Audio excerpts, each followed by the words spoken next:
Hey Tana, what's the definition of etiquette?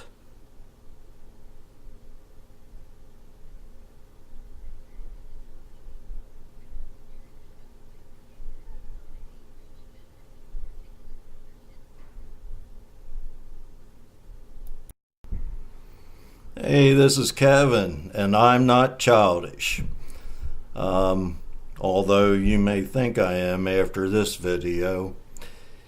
I don't know whether you heard Cortana tell you, but etiquette is defined as a, the customary code of polite behavior in society or among members of a particular profession or group.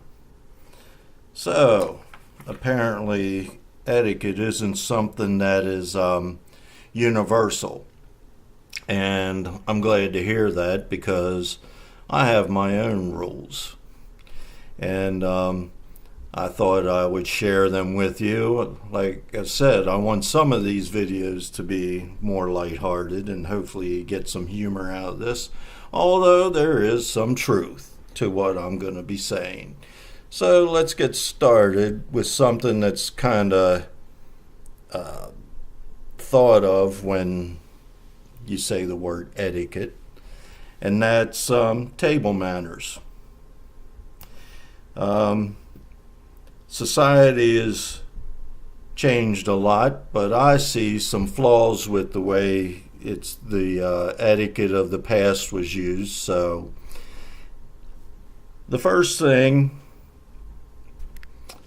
is that when you're sitting at the table eating, most of the time people ask you to pass some things. Well, I get kind of irritated.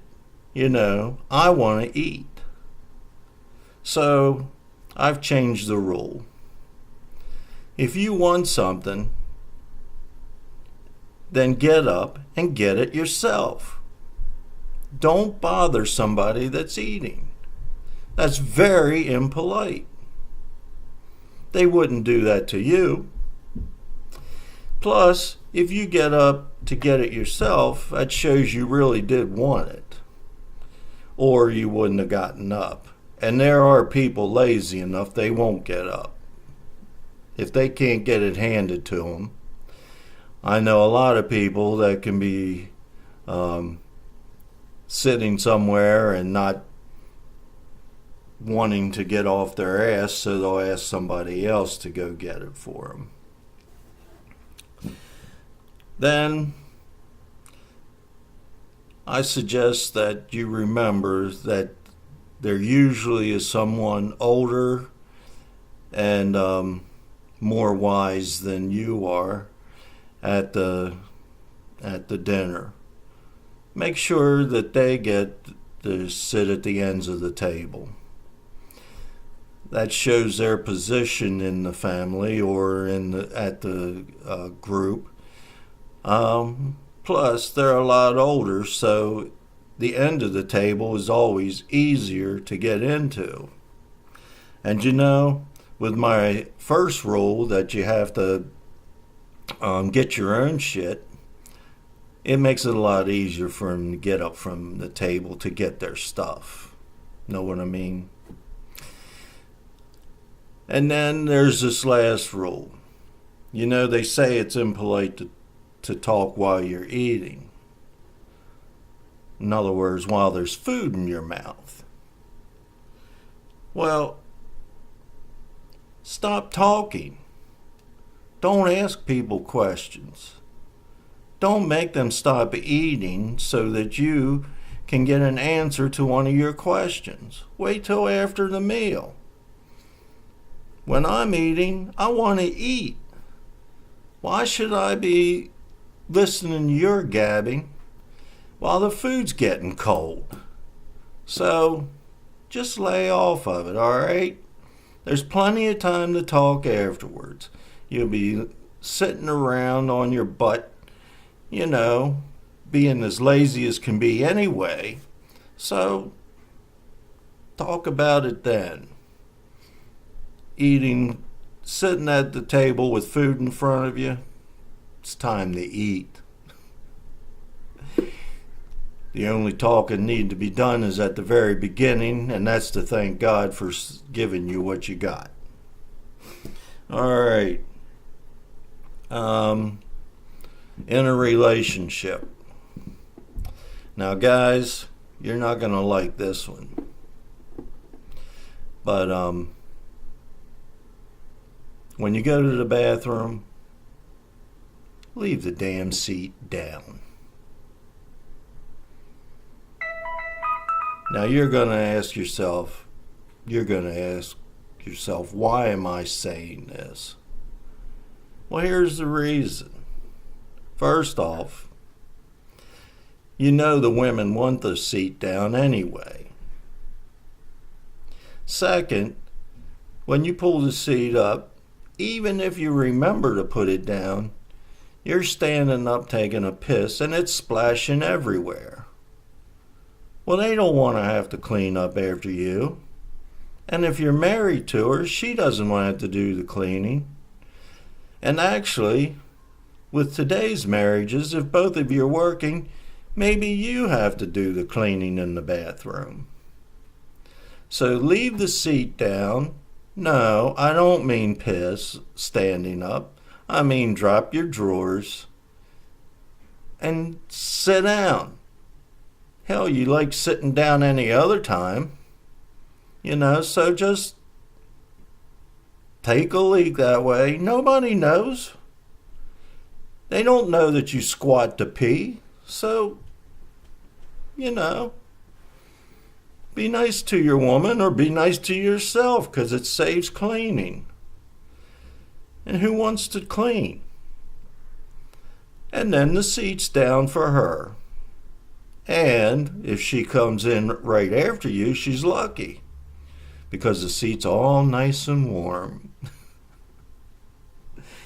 Okay. Now, I know you guys are upset with me for that one, but here we go. Ladies, I hope this doesn't make you mad. When you go to get into your car or to pick your lady up, open the door for her. But after that, when you get to where you're going, no. She can get out on her own. And ladies, you better be ready to get out. When that engine stops running, I should be hearing the door unlatch and you stepping out. Look, unless he's keeping it a secret from you where you're going, and after he pulls in the parking space, you don't realize that you're there, then I can excuse you for being a little slow getting out. But for most of the time, be ready to get out. If you need to fix your makeup, fix it before you get there. It's no good after you get out of the car and you're standing there, and usually the man's there, and if it's raining, well, then he gets pissed. So be ready. When you get out of the car, when you get to where you're going, be ready to get out of the car. And if you're going on a shopping trip or something like that, even when you're getting in, there's no reason for him to hold the door for you. Besides, all this feminist crap, you can't have it both ways. Face it, you gotta open the door yourself sometimes. And speaking of opening doors, when should you hold the door for people that are coming behind you? Or just go on and let them open the door themselves? Well, I've come up with the two-step rule. There, when you get to, if the person behind you is more than 2 steps behind you, just keep on going. Here's the reason. Why, if somebody is 10 steps behind you and you decide to hold the door, you're making them rush. You are me. I'd rather you just keep on going and just let me get the door myself. Now, I understand you're trying to be nice, but that's not the time to be nice, because now I have to rush. Remember, it might be an old person. Maybe they can't move fast. Maybe they have pride and they want to open the door themselves. Any way you look at it, more than 2 steps, you keep moving, and people behind you, don't get upset. They're just trying to be nice to you by letting you open the door yourself. And I'm going to finish up with smartphones. You know, the person that you're talking to in front of you is more important than anybody that's on your phone. That should be your first rule. Second rule, just use texting to let the person know you want to talk to them. I don't know how you can write, how people end up writing a novel on their damn texting while they're texting, when they could have easily just answered the phone, called the person, and solved the issues much easier. It really is much easier talking to them. You understand what's going on. And really, even then, it's better off just meeting the person. But it's rude to be on the phone when somebody's standing there in front of you and talking. So, I don't know that you realized, but I had to get serious because I was going to be funny. That's really difficult for me. I hope you appreciate it, or I don't care if you appreciated it. I hope you got a laugh out of this one, and you see that really this might not prove that I'm above being childish. I'm not sure. I guess I'm still a little more immature than a child, but I guess, that's for you to decide. I appreciate all your time, and maybe the next conversation I have on here is going to be about why I'm even doing this. So anyway, have a good day.